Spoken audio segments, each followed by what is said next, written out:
Hello everybody, welcome back to our Reset Info channel. In today's video I'll show you how to change the response time on your MSI G242L gaming monitor.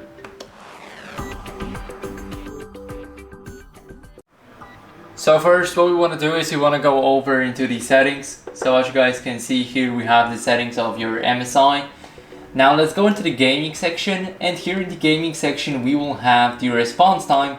As you guys can see here we have normal, fast and fastest.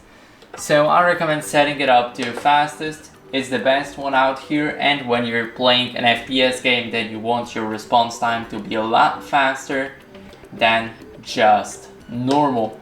So make sure to change that to the fastest. It all depends on your preference.